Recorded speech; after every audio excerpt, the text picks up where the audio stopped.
Hi there, and welcome to the Supplier Feedback Template. Before we dive into anything else, let me introduce myself first. My name is Aleksandra Panic, and I'm the head of product at Procurement Tactics. I will be your guide through this template today. The team at Procurement Tactics has over 20 years of experience in procurement and negotiations, which is why we found the need to provide you with this template about supplier feedback. This template will provide you with guidance on how to provide feedback to suppliers with ease and efficiency and provide you with templates for the same goal.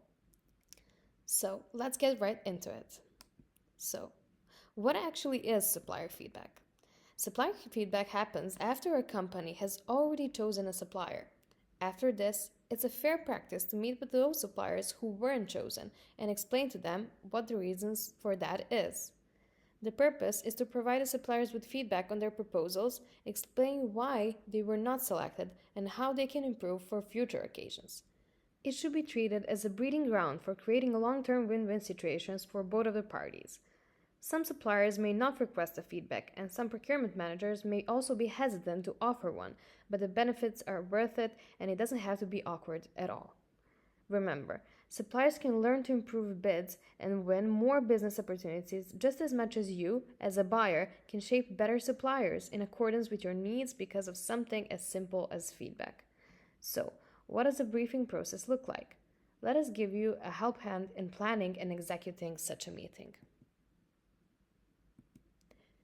After the selection outcome of the bidding, you, as a client, should offer each participant feedback.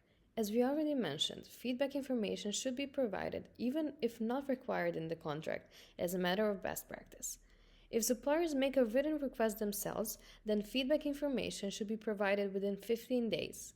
When planning for a feedback meeting, you should keep in mind the size and experience of the supplier and ensure that sensitive information like pricing should not be disclosed. Here's what you should aim for in the feedback process. First of all, the atmosphere should be informal as well as the tone. Second, both parties should be allowed to take notes. A 2-hour session is ideal. No formal record needs to be kept. Here's a brief overview of what the meeting structure should look like. First of all comes the introductions. A brief explanation of the supplier selection process. First of all, we have the introductions. A brief explanation of the supplier selection process as well as the purpose of the feedback session should be provided. Second of all, there's an overview of the supplier selection process. An explanation of the evaluation approach and methodology that was used in order to evaluate the suppliers should be provided, with emphasis on fairness and transparency. Third, strengths and weaknesses. A detailed discussion of the supplier's bid takes place using relevant documents which highlights both strengths and weaknesses and areas for improvement. Here's some things you should remember. Discussions of weaknesses should be balanced with discussions of strengths. Mention how the suppliers that you're currently having a meeting with fared against the evaluation criteria compared to the other pool of the suppliers, without revealing any specific details of the suppliers. Explain their bid score without revealing competitive information. Explain their bid performance against the evaluation criteria. Finally, we have the supplier feedback. Suppliers should, afterwards, be able to ask questions and share their perspectives on the process as well. Most importantly, for the buyer, your tender process will have supplier feedback which helps in continuously improving the process. Finally, we have the closing statements. This will be a summary of the key takeaways from both sides, and it's a very good way to end the feedback session. Second of all, it's also important to comment on the confidentiality. It's an important thing when it comes to handling business matters, and feedback sessions are no exception. There are some key things to remember about confidentiality when handling a debriefing or a feedback session. First of all, disclosing sensitive information about the bids of other suppliers and competitors should be avoided, like the specific pricing of other suppliers' bids and trade secrets other suppliers may have. Usually, when it comes to bidding, there's always an emphasis on the price. However, there are also other factors that come into play. Since it would be a breach of confidentiality to reveal the specific bids of other suppliers, there is generally other ways to approach this topic without compromising any sensitive information. For example, you can express that the supplier being debriefed has a bid just a bit higher than the winning bidder, Or you can explain how the other factors like product quality or production time also inform your decision. Specifically, with price competitive bids, an acknowledgement of how other factors come into play also is an important thing to note. Last but not least, during post-contract, there should be a consideration of sharing comparative pricing information like comparative pricing compared to the winning bid. Just note that this would be only general information and not specific details and numbers to uphold the principle of confidentiality.